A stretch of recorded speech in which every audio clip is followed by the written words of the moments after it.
Bismillahirrahmanirrahim. Assalamualaikum warahmatullahi wabarakatuh. Alhamdulillah wassalatu wassalamu ala Rasulillah wa ala alihi wa sahbihi wa mawalah wa la hawla wa la quwata illa billahi wa ba'd.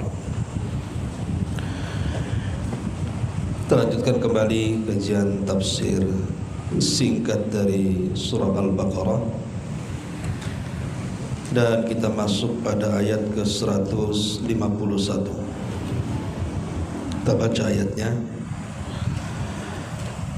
A'udzubillahi minasyaitonir rajim. Bismillahirrahmanirrahim. Kama arsalna fikum rasulan minkum yatslu alaikum ayatina wa yuzakkikum wa yu'allimukumul kitaba wal hikmata wa yu'allimukum ma lam takunu ta'lam fadhkuruni adhkurukum washkuruli wa la takfurun. Ya ayyuhalladzina amanu ista'inu bis sabri was salah innallaha ma'as sabirin. Sebagaimana kami telah mengutus kepadamu seorang rasul, maksudnya rasul kita Muhammad sallallahu alaihi wasallam, dari kalangan kamu sendiri, yang membacakan ayat-ayat kami serta mensucikan kamu dan mengajarkan kepadamu Alkitab Al-Quran serta hikmah sunnah, serta mengajarkan apa yang belum kalian ketahui.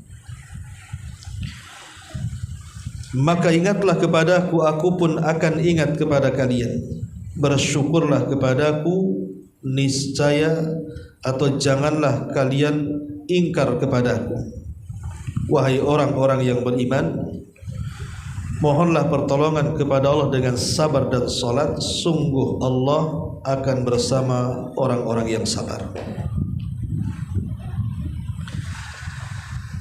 Ma'asyiral muslimat yang dimuliakan Allah Subhanahu wa taala, surah Al-Baqarah ayat 151 ini adalah bentuk pengabulan yang Allah Subhanahu wa taala kabulkan dari doa Nabi Allah Ibrahim alaihi salatu wassalam dan juga putranya Ismail. Karena Nabi Ibrahim alaihi salatu wassalam ketika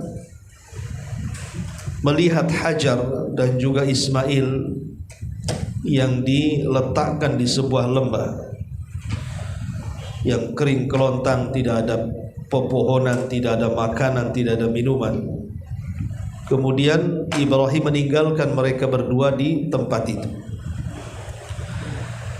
Lah dari kejauhan Ibrahim alaihi salam kemudian mendoakan mereka berdua. Salah satu doanya adalah Rabbana ib'ats fihim rasulan minhum. Ya Allah, bangkitkan kelak dari keturunan mereka seorang rasul. Lah doa Ibrahim alaihi salatu wassalam Allah kabulkan setelah lama kemudian turun temurun dari keturunan Ismail alaihi salatu wassalam. Akhirnya sampailah masanya diutus seorang nabi dari keturunan Ismail. Dialah Nabi kita Muhammad sallallahu alaihi wasallam. Jadi ayat ini adalah ayat pengabulan doa Nabi Ibrahim alaihi salatu wassalam ketika minta agar di negeri Arab diutus seorang rasul, maka Allah kabulkan doanya. Dan ayat ini juga menunjukkan nikmat yang sangat besar. Qul bi fadlillahi wa bi rahmatihi fabidzalika falyafrahu huwa khairum mimma yajma'un. Katakanlah ya Muhammad, karena karunia dan nikmat Allah Subhanahu wa taala, dengan keduanya berbahagialah kalian, dan itu lebih baik daripada harta yang kalian kumpulkan. Artinya tidak ada nikmat yang jauh lebih besar melebihi diutusnya seorang nabi. Di sini Allah Subhanahu wa taala katakan kama arsalna fiikum, sebagaimana kami telah mengutus engkau. Sebagaimana kami telah mengutus kepadamu rasulan, seorang rasul. Maksudnya rasul kita Muhammad sallallahu alaihi wasallam. Kalimat kama arsalna fikum, sebagaimana kami telah mengutus fikum, di antara kalian seorang rasul. Artinya di antara nikmat Allah Subhanahu wa taala diutusnya rasul itu dari bangsa manusia, dari kalangan kita sendiri. Kita punya nabi itu bukan malaikat yang susah ditiru. Macam mana kalau seandainya nabi dan rasul yang diutus Allah kepada kita itu bentuknya malaikat? Tidak ada yang bisa meniru malaikat. Malaikat tidak makan, kita pula makan banyak. Malaikat tak minum, kita pula semua minuman suka. Malaikat tak tidur, kita tidur terus. Malaikat ibadah terus, kita malas ibadah. Jadi kalau Nabi sallallahu atau Nabi dan Rasul itu dari kalangan malaikat, susah kita tiru. Apalagi malaikat sendiri tidak bisa dilihat. Tapi Allah Subhanahu wa taala utus Rasul itu fikum, dari kalian, dari kita, dari jenis manusia. Dia bukan jenis iblis, dia bukan jenis jin, tapi dia jenis manusia. Dan ini nikmat, sehingga dengan diutusnya Nabi dan Rasul dari kalangan kita sendiri, sehingga kita bisa menirunya. Kita bisa melihat jalannya seperti apa, rumah tangganya seperti apa, muamalahnya seperti apa, sikapnya seperti apa, akhlaknya seperti apa, kan dapat dilihat. Dan ini nikmat yang sangat besar. Kama arsalna fikum rasulan minkum yatlu alaikum ayatina, di mana tugas Rasul yang diutus itu adalah membacakan kepada kalian ayat-ayat kami, baik ayat-ayat syar'i maksudnya Al-Quran, ataupun ayat-ayat kauni maksudnya diingatkan dengan alam semesta. Jadi nikmat yang kedua setelah nikmat yang pertama, Nabi SAW diutus kepada kita dari kalangan kita manusia, maka nikmat yang kedua, dan ini juga tak kalah besarnya, Nabi yang diutus itu membawa wahyu Allah, membawa Al-Quran yang merupakan mukjizat yang sangat besar, bahkan satu-satunya mukjizat yang ada sampai hari ini, bahkan sampai kiamat dibangkitkan. Kemudian nikmat yang ketiga, wa yuzakkikum, dan juga Nabi dan Rasul tersebut, maksudnya Rasul kita Muhammad SAW datang itu wa yuzakkikum, dalam rangka membersihkan kalian, mensucikan kalian. Tazkiyah itu maknanya adalah at-takhliyatu wa tahliyah. Artinya kalau disebut tazkiyah berarti memiliki dua makna. Pertama, membersihkan, dan yang kedua menumbuhkan. Itu secara bahasa, membersihkan dan menumbuhkan. Atau dengan kata lain, berusaha untuk menghilangkan kemudian memasukkan. Ketika Allah Subhanahu wa taala mengatakan wa yuzakkikum, maksudnya membersihkan, mentazkiyah kalian itu, kedatangan Nabi SAW di tengah-tengah manusia, wabil khusus Arab jahiliyah di zaman itu, adalah membersihkan seluruh tradisi-tradisi yang buruk, seperti minum khamr, berzina, berjudi, perang, saling bunuh, membunuh bayi dikubur hidup-hidup, dan begitu seterusnya. Betul-betul disucikan dari perbuatan-perbuatan kotor itu. Baru setelah itu ditarbiyah. Ini yang benar, itu yang salah, ini yang baik, itu yang tak bagus, dan begitu seterusnya. Itu makna tazkiyah wa yuzakkikum itu. Jadi saya ulangi, makna wa yuzakkikum itu artinya membuang akhlak-akhlak yang tidak baik, setelah itu mentarbiah kepada yang lebih baik. Dan itu tugas Nabi SAW. Wa yuzakkikum, membersihkan, mensucikan hati-hati kalian dari hasad, dari dengki, dari macam-macam, kemudian memasukkan akhlak-akhlak yang terpuji. Ini nikmat yang ketiga. Nikmat yang keempat, wa yu'allimukumul kitaba wal hikmah. Bahkan Nabi SAW di antara tugasnya adalah mengajarkan, memberikan pemahaman tentang Al-Quran dan Sunnah. Hikmah di sini artinya Sunnah, dan Alkitab di sini Al-Quran, maksudnya Al-Quran dan Sunnah.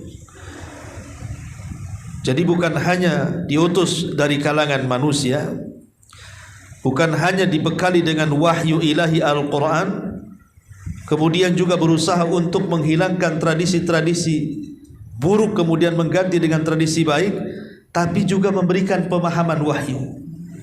Bahkan yang terakhir, wa yu'allimukum ma lam takunu ta'lamun. Dan dia datang dalam rangka mengajarkan sesuatu yang dulunya kalian tidak tahu cara menyembah Allah, jadi tahu. Karena dasar manusia itu kan jahil. Dasar manusia, saya, ibu dan siapapun, itu awalnya kan tidak tahu apa-apa. Wallahu akhrajakum min butuni ummahatikum la ta'lamuna syai'a. Allah ketika mengeluarkan kalian dari perut-perut ibu kalian itu tidak tahu apapun. Baru Allah berikan pikiran, baru Allah berikan pendengaran, baru Allah berikan penglihatan, kemudian membesarlah kita, dari situlah kemudian Allah berikan pengetahuan. Jadi tugas Nabi SAW, wa yu'allimukum, juga mengajarkan kepada kalian malam takunu ta'lamun, dari apa-apa yang sebelumnya kalian tidak tahu. Berarti sudah banyak nikmat yang Allah anugerahkan dengan diutusnya kepada kita seorang Rasul. Lah karena nikmat-nikmat ini luar biasa, makanya Allah mengatakan fadkuruni azkurkum, maka ingat aku, ingat nikmatku ini yang banyak nih. Azkurkum, nanti aku ingat kalian. Washkuruli, dan juga bersyukurlah akan nikmat-nikmat yang telah aku berikan kepada kalian. Wala takfur, dan jangan kalian kufur. Ma'asyiral muslimat yang dimuliakan Allah Subhanahu wa taala, di sini Allah Subhanahu wa taala mengatakan fadkuruni, ingatlah aku. Ingatlah aku maksudnya ingat kepada Allah Subhanahu wa taala dengan hati dan lisan. Karena asal zikir itu adalah bil qalbi, dengan hati, kemudian bil lisani, terucap dengan lisan. Jadi asal zikir itu hati. Bagaimana cara hati berzikir? Yang menanamkan sifat cinta kepada Allah, menanamkan sifat takut kepada Allah, menanamkan sifat harap kepada Allah, menanamkan sifat tawakal kepada Allah, menanamkan sikap ikhlas kepada Allah, dan begitu seterusnya. Jadi kalau kita menanamkan dalam hati kita keikhlasan, kesabaran, mengharap, takut, tawakal, dan yang semacamnya, berarti hati kita ini sedang berzikir. Adapun zikir lisan yang ma'ruf, yang ibu sering baca, subhanallah walhamdulillah wala ilaha illallah Allahu akbar, atau ibu membaca Al-Quran, itu namanya zikir lisan. Tetapi sebesar-besar zikir itu adalah zikir hati. Karena apabila hati yang berzikir, maka tenanglah hati itu. Dengan cara apa? Ya tadi, menanamkan keikhlasan. Ibu kalau ikhlas, hidup akan tenang kan? Yang tidak tenang itu kan yang tidak ikhlas menghadapi hidup itu. Ibu kalau tawakal, pasti tenang hatinya. Yang tidak tenang itu yang tidak tawakal dia. Ibu kalau menanamkan perasaan tidak takut kecuali kepada Allah, tidak mengharap kecuali kepada Allah, tidak cinta kecuali kepada Allah, pasti tenang. Yang tidak tenang itu ketika menambatkan rasa takut, cinta, dan harap kepada selain Allah. Dari sini Allah katakan, ala bidzikrillahi tatmainnul qulub. Ingatlah dengan zikir kepada Allah, tenanglah hati kalian. Ma'asyiral muslimat yang dimuliakan Allah Subhanahu wa taala, Abdullah ibn Bishr radhiyallahu anhu menceritakan tentang seorang laki-laki yang datang kepada Nabi sallallahu alaihi wasallam. Dia mengatakan, "Ya Rasulullah, inna syara'il Islam qad kathurat alayya, fa akhbirni bi syai'in atashabbatu bihi." Rasul, syariat-syariat Islam itu sudah banyak membebankan kepadaku. Aku sudah banyak mengamalkannya. Semua sudah aku amalkan. Maka ceritakan kepadaku supaya aku bisa istiqamah dan terus menjalankan syariat Allah ini. Maka Nabi SAW mengatakan, la yazalu lisanaka ratban min dzikrillah. Kalau begitu, jangan sampai lisanmu kering dari zikir kepada Allah. Basahkan terus dengan zikir kepada Allah. Karena Nabi SAW mengatakan permisalan orang yang lisannya berzikir dan juga orang-orang yang tidak berzikir seperti orang mati dan hidup, kata Rasul. Lihat orang mati, apa yang bisa dipakai, yang digunakan, yang dilakukan orang mati? Ya tidak bisa lah, dia nggak ada ruhnya. Tetapi lihat orang hidup, dia bisa bergerak kan? Lah zikir itu ibarat orang mati dan hidup. Jadi kalau kita ini berzikir, berarti masih ada ruh di dalam hati kita. Masih hiduplah ibu itu. Tetapi kalau ibu sudah tidak berzikir, walaupun ibu masih hidup, itu bangkai berjalan saja. Sampai Nabi SAW mengatakan istilah seperti itu. Lah kalimat di sini Allah mengatakan, fadkuruni adzkurkum, ingatlah aku, pasti aku akan ingat kalian. Sebagian ahli tafsir mengatakan maksudnya fadkuruni, ingatlah kepadaku, maksudnya ingatlah kepadaku dengan melakukan segala bentuk ketaatan. Ya mungkin salat, puasa, zakat, atau apalah dalam bentuk-bentuk ketaatan. Jadi mengingat Allah itu dengan melaksanakan ketaatan kepada Allah, dan sebagai balasannya adzkurkum, aku ingat kalian, maknanya aku akan hapuskan dosa-dosa kalian. Ini satu penafsiran, ya. Jadi maksudnya fadkuruni, ingatlah kepadaku, maksudnya dengan ketaatan. Sebagai balasannya adzkurkum, aku ingat kalian, akan menghapuskan dosa-dosa kalian. Itu namanya al-jaza min jinsil amal, bahwa balasan itu disesuaikan dengan amalannya. Tapi ada juga yang dimaksud, maksudnya fadkuruni, maksudnya ingatlah aku, maksudnya ya dengan cara memperbanyak zikir, dengan memperbanyak tasbih, takbir, tahlil, dan begitu seterusnya. Maka Allah Subhanahu wa taala akan ingat kepada kita, adzkurkum, aku akan ingat kalian. Dan itu berdasarkan hadis Nabi sallallahu alaihi wasallam. Dalam hadis kursi Allah mengatakan, ana inda dhanni abdi bi, sesungguhnya saya akan senantiasa bersama prasangka hambaku. Wa ana ma'ahu idza dzakarani, dan saya akan bersama hamba itu kalau hamba itu terus mengingatku. Fa in dzakarani fi nafsihi dzakartuhu fi nafsi. Kalau hamba itu mengingatku dalam dirinya, aku pun akan mengingat dirinya dalam diriku. Wa in dzakarani fi mala'in dzakartuhu fi mala'in khairi minhum. Tapi kalau dia mengingatku di tengah halayak ramainya manusia, maka aku pun akan menyebut kebaikannya di tengah halayak para malaikat jauh lebih baik dibandingkan zikir ia kepadaku.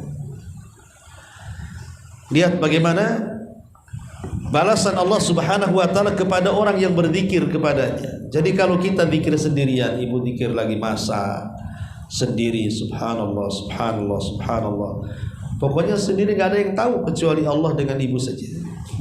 Maka Allah akan sebut nama ibu dalam dirinya. Tapi kalau di tengah keramaian ibu berzikir, di tengah keramaian ibu berzikir, maksudnya tidak mesti dikencangkan, tidak. Mungkin lagi kumpul-kumpul, lagi di pasar, lagi belanja, tetapi ibu terus lisannya mengucapkan astagfirullah, alhamdulillah, subhanallah. Maksudnya ibu berzikir di tengah-tengah keramaian tuh.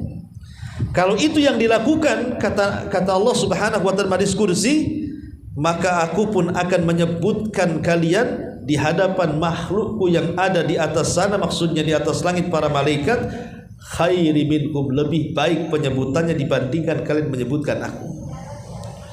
Jadi kita akan menjadi selebritis langit gitu maksudnya. Jadi kalau kita di tengah keramaian masihlah sempat subhanallah subhanallah, maka Allah sedang memuji kita di hadapan para malaikat gitu maksudnya. Ma'asyiral muslimat yang dimuliakan Allah Subhanahu wa taala, Imam Ibnul Qayyim rahimahullahu taala menyebutkan tentang faedah zikir itu banyak sekali. Saya akan sebutkan beberapa saja secara singkatnya, tidak perlu kemudian dijelaskan dengan dalilnya karena butuh waktu.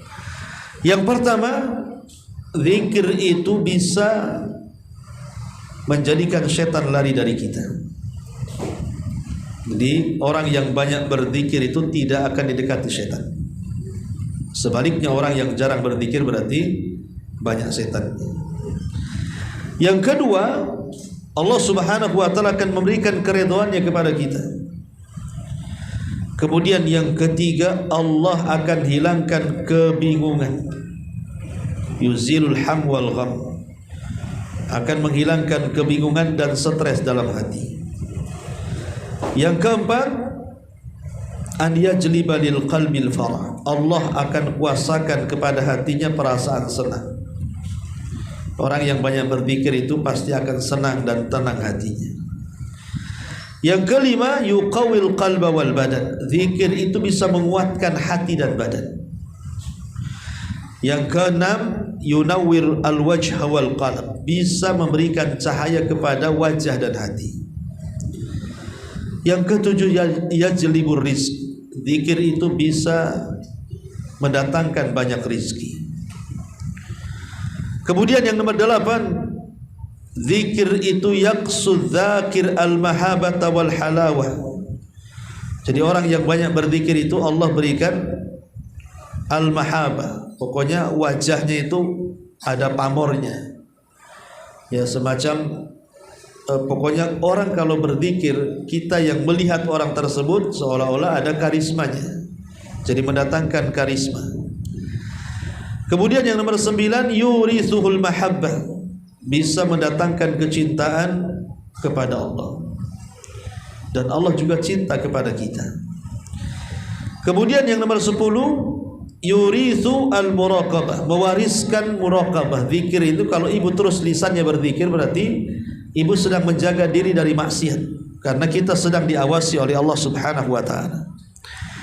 Kemudian yang nomor 11, yurithul inabah, mewariskan al-inabah, perasaan tobat, ingin kembali kepada Allah Subhanahu wa taala.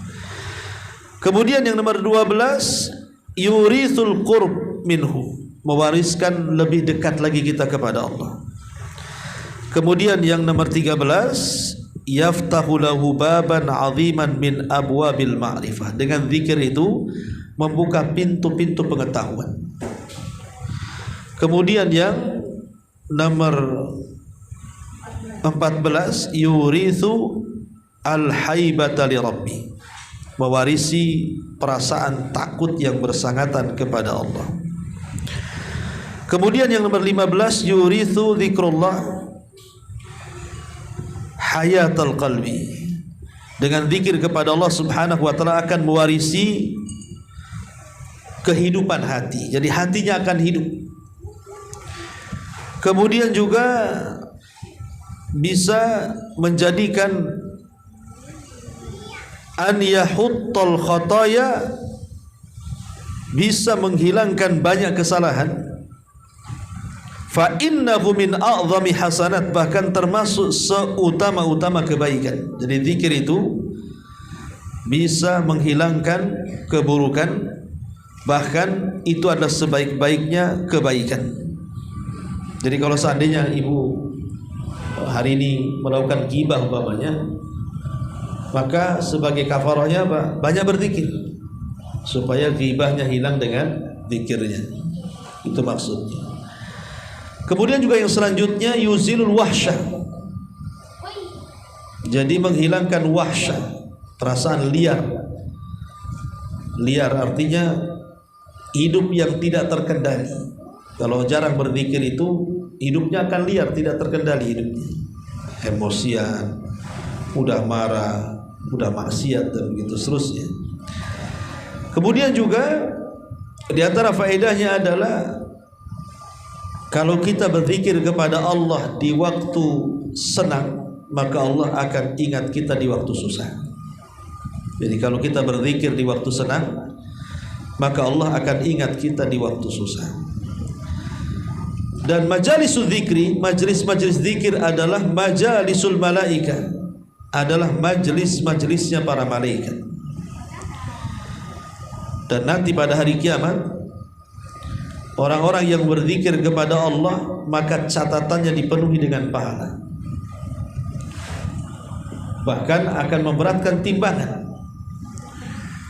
Kemudian juga di antara faedah zikir adalah Allah Subhanahu wa taala membuka bab ad-dukhul ala Allah azza wa jal wa ilal jannah.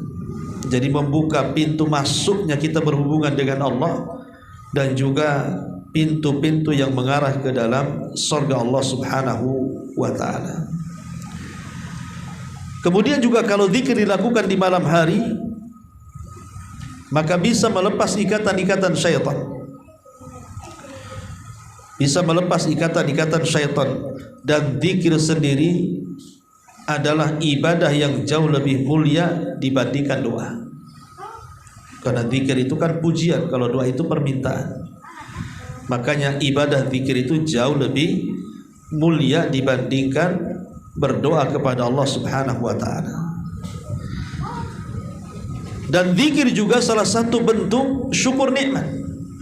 Mensyukuri nikmat Allah Subhanahu wa taala dengan cara berzikir kepada Allah Subhanahu wa taala. Dan zikir sendiri adalah sifatnya para nabi, para rasul dan orang-orang saleh. Dan zikir itu kelezatan yang akan diraih seorang yang beriman, artinya ketenangan berdasarkan firman Allah Azza wa Jalla, ala bi dzikrillahi tatmainnul qulub. Itu di antara faedah zikir. Taib, di sini Allah mengatakan fadhkuruni adzkurkum. Kemudian Allah mengatakan washkuruli, dan bersyukurlah akan nikmat-nikmat yang telah aku berikan kepada kalian, fala wala takfurun, dan jangan kalian kufur. Maksudnya syukur di sini apa? Syukur nikmat. Maksudnya di sini syukur nikmat, dan maksudnya jangan kufur di sini, jangan kufur nikmat. Lah, kalau kita melihat tentang penjelasan para ulama tentang rukun syukur itu kan ada 3, Bu ya. Orang tidak dikatakan bersyukur kecuali dia memenuhi 3 unsur. Pertama, al-i'tiraf bin ni'ami batinan ma'a mahabbatil mun'im. Mengakui secara batin bahwa nikmat-nikmat itu datang dari Allah, akhirnya melahirkan kecintaan kepada Allah. Mengakui bahwa nikmat-nikmat itu datang dari Allah dalam lubuk hati kita, kemudian menanamkan kecintaan kepada zat yang memberikan nikmat. Ini yang pertama. Yang kedua, at-tahadduts biha, menampakkan nikmat itu, ma'athana 'ala Allah, dengan cara memuji Allah Subhanahu wa taala. Tahaddus itu artinya menceritakan nikmat. Mamanya ibu menceritakan tentang hijrah. Mamanya ibu ngobrol sama kawannya. Ini tahaddus bin nikmah mamanya kan. Ya alhamdulillah, dulu tahun sekian saya sudah hijrah. Bukan riya, tidak. Ya, maksudnya hanya untuk diambil pelajaran. Nah, itu boleh tahaddus bin nikmah. Tapi kalau tujuannya riya, ya tidak boleh gitu ya. Maksudnya hanya menceritakan. Ya alhamdulillah, semenjak saya di sini begini. Pokoknya menceritakan nikmat Allah, enggak masalah. Selama tidak ada unsur riya, tidak ada masalah. Ya. Itu namanya tahaddus bin nikmah. Dan dengan menyertakan as-sana 'ala Allah, memuji Allah dengan mengucapkan alhamdulillah. Kemudian yang terakhir, sarfuha fi ta'atillah. Hendaklah nikmat-nikmat yang Allah anugerahkan kepada kita tidak dibelanjakan kecuali dalam rangka ketaatan kepada Allah Subhanahu wa taala dan menjauhi maksiat Allah. Dari rukun syukur ini kita tahu bahwa pertama di antara rukun syukur itu harus adanya i'tiraf, pengakuan bahwa nikmat itu datang dari Allah. Ini yang kemudian banyak yang kufur di sini. Banyak orang yang tidak mengakui bahwa nikmat itu datang dari Allah. Contoh umpamanya orang yang diberikan kedudukan ataupun jabatan. Kedudukan dan jabatan itu kan nikmat dari Allah. Berapa persen coba orang-orang yang duduk di parlemen atau mungkin yang ketika ingin menjabat mereka menyanyi nanti akan memperjuangkan Islam, memperjuangkan ini, sudah duduk tak pula yang diperjuangkan, tak ada juga yang diperjuangkan tuh. Berarti kan ini tidak memanfaatkan jabatan namanya, padahal jabatan itu kan datang dari Allah. Dan itu nikmat, harusnya sebagai bentuk syukurnya adalah perjuangkan Islam dengan jabatan itu. Begitu juga dengan kekayaan. Kekayaan itu kan nikmat dari Allah. Harusnya dengan kekayaan itu memperjuangkan agama Allah. Tetapi ketika kemudian pangkat dan jabatan ataupun kekayaan itu justru tidak untuk itu, berarti dia kufur nikmat namanya. Karena tidak menganggap itu datang dari Allah. Nanti seperti Qarun jadinya. Innama utituhu min ilmin indi. Ini harta datang dariku, bukan datang dari Allah. Harta ini aku dapati karena kecerdasanku, bukan Allah yang kasih katanya. Ini kan kufur nikmat namanya. Makanya di antara rukun syukur itu yang pertama harus ada i'tiraf, pengakuan bahwa nikmat itu datang dari Allah. Kemudian lahirlah perasaan cinta kepada pemberi nikmat. Baru setelah itu tahaddus, mengucapkan alhamdulillah. Baru setelah itu memalingkan nikmat-nikmat itu kepada ketaatan. Ya betul-betul kalau diberikan harta ya untuk ketaatan, diberikan pangkat ya untuk memperjuangkan Islam, diberikan mata, telinga dan seluruh anggota badan yang digerakkan untuk hal-hal yang bermanfaat dan begitu seterusnya. Lah bicara tentang syukur itu sendiri, banyak keutamaan yang disebutkan oleh para ulama sama dengan zikir tadi juga ya. Jadi banyak keutamaan orang kalau bersyukur kepada Allah Subhanahu wa taala. Apa saja keutamaan orang yang bersyukur itu? Pertama, ya, bahwa syukur itu adalah nama dari nama-nama Allah. Nama Allah itu kan Asy-Syakir atau Syakur. Innallaha ghafurun syakur. Wallahu syakurun halim. Kan banyak di Quran itu kalimat syakur. Jadi syukur itu salah satu nama dari nama-nama Allah. Dan syukur termasuk sifat para nabi. Ingat ketika Nabi SAW ditegur Aisyah gara-gara pecah kakinya, gara-gara banyak salat kan. Rasul tak mau meninggalkan salat dan mengatakan, afala akunu abdan syakura. Salahkah saya dengan melaksanakan salat itu menjadi hamba yang bersyukur? Dari sini kita tahu syukur itu sifatnya para nabi. Yang ketiga, Allah memerintahkan untuk bersyukur. Jadi syukur itu perintah Allah. Berdasarkan ayat yang kita bahas ini, washkuruli wala takfur. Syukurlah akan nikmat-nikmatku dan jangan kufur. Kemudian yang keempat, syukur termasuk sifat orang-orang yang beriman. Ajaban li amril mu'min, kata Rasul. Sungguh heran perkaranya seorang mukmin itu, kalau ditimpa musibah dia sabar, kalau ditimpa nikmat dia bersyukur, dan dua-duanya baik bagi seorang mukmin.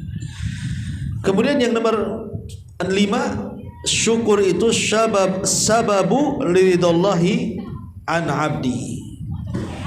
Sebab kita mendapatkan redha Allah. Berdasarkan firman Allah surah Az-Zumar ayat 7, wa in tashkuru yardahu lakum. Kalau kalian syukur dengan nikmat Allah, Allah akan redha kepada kalian. Kemudian yang nomor 6, aman dari azab. Ma yaf'alullahu bi adzabikum in syakartum. Allah tidak akan mengadab kalian jika kalian bersyukur. Kalau kalian tidak bersyukur artinya Allah akan mengadab kalian. Berarti orang yang bersyukur aman dari azab. Kemudian yang ketiga, sababun li ziyadah. Sebab ditambahkan nikmat. Orang yang bersyukur akan ditambahkan nikmatnya. La in syakartum la azidannakum. Kalau kalian syukur, aku tambah nikmat kalian. Yang nomor 8, al-ajru al-jazil fil akhirah. Pahala yang banyak di akhirat menunggu orang-orang yang bersyukur. Kemudian yang nomor 9, ridha Allah mu'allaq bisyukri. Keridhaan Allah itu selalu tergantung dengan syukur. Seperti Allah Rasul ketika bicara soal berbuat baik kepada kedua orang tua kan. Allah mengatakan ridha Allah fi ridhal walidaini. Ridha Allah itu di tangan ridha kedua orang tua. Kalau orang tua kita ridha, Allah ridha. Kalau orang tua kita tidak ridha, berarti Allah tidak ridha. Lah ketika kita berbuat baik kepada orang tua, maknanya kita bersyukur karena dia sudah berbuat baik kepada kita, minimalnya melahirkan kita, maka kita balas syukur itu. Kemudian yang nomor 10, al-afiyatu ma'as syukri khairun minal bala ma'as sabri. Ibu sehat dan bisa bersyukur itu lebih baik daripada ibu sakit walaupun bisa bersabar. Ibu sehat nih, sekarang sehat, bisa bersyukur, alhamdulillah, itu lebih baik dibandingkan ibu sakit walaupun bisa bersabar. Karena tingkatan syukur itu lebih tinggi dibandingkan tingkatan sabar. Kemudian juga Allah Subhanahu wa taala mensifati hamba-hambanya yang bersyukur itu tidak banyak. Artinya orang pilihan kan. Wa qalilun min ibadiyas syakur, sedikit sekali hamba-hamba yang bersyukur. Artinya kebanyakan manusia kufur. Naudzubillah. Berarti kalau kita bersyukur berarti masuk dalam kesedikitan jumlah manusia, maknanya kita orang pilihan. Inilah diantara keutamaan bersyukur. Lalu bagaimana caranya kita bersyukur? Yang pertama, bertakwa kepada Allah dengan cara melaksanakan amal ketaatan. Salat, puasa, zakat, haji, dan pokoknya amalan apapun, kalau kita melakukan karena Allah, itu bentuk syukur kita kepada Allah Azza wa Jalla. Yang kedua, al-qana'ah war ridha bima qasamallahu lak. Merasa qana'ah. Qana'ah itu merasa cukup. Dan juga ridha apapun yang Allah beri kepada kita. Allah beri sakit, ya sabar. Allah beri nikmat, ya syukur. Allah beri sedikit, alhamdulillah ala kulli hal. Allah beri banyak, alhamdulillahirabbil alamin. Pokoknya dia qanaah menerima apapun pemberian Allah. Kemudian yang nomor 3, salat duha. Salat duha adalah bentuk syukurnya kita setiap pagi kepada Allah. Kemudian yang keempat, dengan cara sujud syukur. Ibu kalau mendapatkan dunia langsung tersungkur sujud, kemudian ibu sujud kepada Allah, itulah sujud syukur, dan itu bentuk syukur. Kemudian yang kelima, doa. Jadi bentuk syukur adalah berdoa kepada Allah Azza wa Jalla. Kemudian yang nomor 6, tafakkur, berfikir dengan nikmat Allah yang telah Allah anugerahkan kepada kita. Berfikir mata kita ini datang dari mana, telinga kita, dan begitu seterusnya ya. Supaya dengan tafakur nikmat Allah yang ada pada badan kita ini semakin bertambah syukur kita kepada Allah Subhanahu wa ta'ala. Ma'asyiral muslimat yang dimuliakan Allah Subhanahu wa ta'ala. Kemudian juga wasilah-wasilah. Kalau tadi kan bagaimana cara bersyukur, sekarang bagaimana wasilah, jalan yang tepat supaya kita ini bisa mensyukuri nikmat Allah Subhanahu wa ta'ala. Yang pertama, lihat kepada ahlu al-bala, kepada orang-orang yang ditimpa musibah. Mungkin kawan kita sakit, kita sehat, kita bersyukurlah tidak seperti dia. Mungkin kawan miskin, kita kaya, alhamdulillah kita masih bisa makan, dia pula minta-minta sama orang. Lah dengan melihat kondisi orang-orang yang terkena musibah, itu kita akan bersyukur. Ini yang pertama. Yang kedua, ma'rifatu annal insan bimanzilatil abdil mamluk li sayyidi. Meyakini bahwa kita ini dengan Allah ibarat hamba dengan Tuhan. Lihat hamba sahaya dengan tuannya, mereka tidak bisa lari. Mereka akan mengikuti apapun arahan tuannya. Maka seolah-olah seperti itulah jadikan kita dengan Allah seperti itu. Seolah-olah kita hamba, betul-betul hamba, dan Allah itu Tuhan kita, dan itu memang sebenarnya seperti itu. Kemudian yang nomor 3, al-intifa bini'am. Manfaatkan semua nikmat yang Allah anugerahkan kepada kita. Jangan biarkan nikmat itu nganggur, ya, supaya kita bisa bersyukur. Dan jangan sampai membuang-buang nikmat, nanti itu kufur. Kemudian juga yang keempat, berzikir kepada Allah Subhanahu wa taala. Kemudian yang kelima, tawadhu dan tarkul kibr, rendah diri, meninggalkan kesombongan. Maka itu bentuk wasilah kita menjadi hamba yang bersyukur. Termasuk juga kita melihat orang-orang yang ditimpa musibah ketika mereka kufur. Akibat orang-orang yang kufur nikmat, lihat. Karena ada di masyarakat kita ini orang-orang yang kufur nikmat akhirnya diadab oleh Allah Azza wa Jalla. Lihat akibatnya, supaya kita tidak seperti mereka, akhirnya kita bersyukur kepada Allah Subhanahu wa taala. Termasuk mujahadatus syaitan, lawan setan. Karena setan itu akan mengembuskan kekufuran kepada kita, lawan supaya kita bersyukur kepada Allah Azza wa Jalla. Kemudian meninggalkan teman-teman yang kurang bersyukur. Jangan berkawan dengan orang yang suka mengeluh, nanti kita juga mengeluh jadinya. Berkawanlah dengan orang-orang yang suka bersyukur, dan yang terakhir adalah dengan cara berdoa kepada Allah Subhanahu wa taala. Ma'asyiral muslimat yang dimuliakan Allah Subhanahu wa taala. Kemudian juga pembahasan terakhir, bahwa kufur ataupun tidaknya syukur itu akan mengakibatkan banyak perkara. Pertama, terancam dengan neraka. Orang kalau kufur nikmat terancam dengan neraka. Makanya ketika Nabi SAW diperlihatkan neraka, yang paling banyak penghuninya siapa? Ibu-ibu. Ya. Ketika ditanya apakah mereka sholat, puasa, zakat, haji, lalu kenapa kemudian mereka banyak masuk neraka? Kata Rasul, karena mereka banyak kufur. Maksudnya kufur di sini kufur kepada suami. Ya. Kemudian juga ingat bahwa terkadang Allah Subhanahu wa taala membiarkan orang itu di atas nikmat padahal dia kufur, itu bentuk istidraj. Ingat, itu hanya bentuk istidraj saja. Dibiarin sampai waktunya datang azab Allah Subhanahu wa taala. Kemudian juga tabdilun ni'am ila niqam.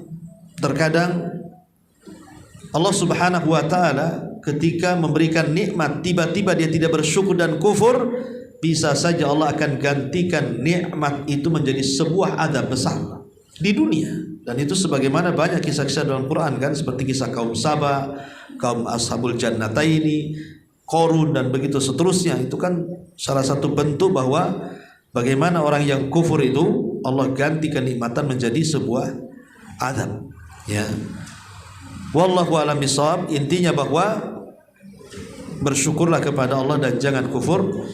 Dan siapapun yang bersyukur kepada Allah Subhanahu wa taala, maka Allah akan tambah nikmat-nikmatnya. La in syakartum la azidannakum wa la in kafartum inna azabi lasyadid. Wallahu a'lam. Taib, sampai di sini kita buka tanya jawab. Kalau tidak kita buka sesi hadiah.